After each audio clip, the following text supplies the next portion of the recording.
van néixer el 1995, estaven ubicats al Centre Cultural de la Parròquia del Carme, el que avui en dia és el Teatre Raval. Van néixer perquè un grup de noies que s'hi va fer més il·lusió ballar bastons i es va fer el ball de bastons. Els bastoners del Raval es tenen que lligar a l'entitat, o sigui, l'Associació Institut de Promoció de Cultura Catalana. Naix per poder difondre la nostra cultura al nostre barri. Nosaltres, com el Raval, vam néixer, com que era l'època de les expropiacions, de tota la qüestió de l'evolució, de la transformació del Raval, de la problemàtica de la dona, o sigui, clar, van néixer en una època bastant d'ebullició, no?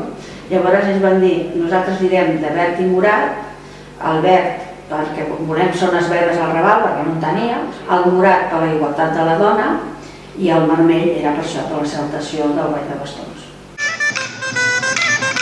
Al carrer Salvadors, al Salvadors 24, hi havia l'associació de veïns al carrer Salvadors. Llavors van demanar que a veure si quan ells tanquessin podien vindre a assajar un cop a Sala Sant. Però clar, també va arribar un moment que l'associació del carrer Salvadors va plegar. I llavors el local està cedit a la nostra entitat.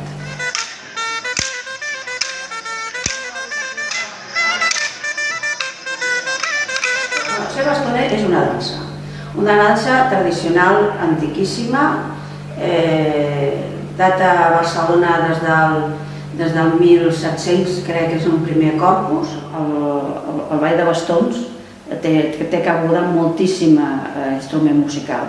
Nosaltres anem en gralla. El so de la gralla i el cop del bastó és aquesta sintonia agradable de força.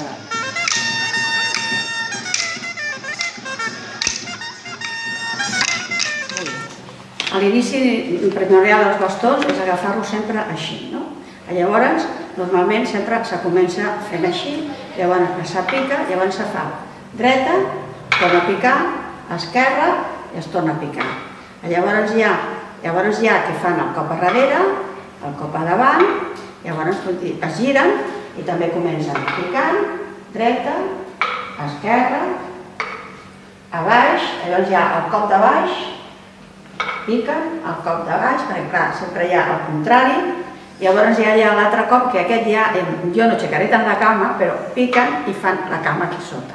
Llavors, clar, que fent a vegades piquen els bastons així, que llavors, clar, el so és més fort, però clar, llavors hi ha tots aquests moviments, el so de la gralla, saltant, i uns picant aquí, o estàs picant aquí i te'n vas a 2 nois més enllà a continuar picant. O sigui, que l'entrellàs entre picar, canviar de moviments i de girs, llavors, clar, és la gràcia dels bastons. Un bastoner, tots, la roba és el blanc, que es figura la purificació, el sentiment de puresa. Tota la indumentària que es posa damunt és segons cada un que té una finalitat, un significat dintre del seu poble, del seu barri o les reivindicacions que volen fer.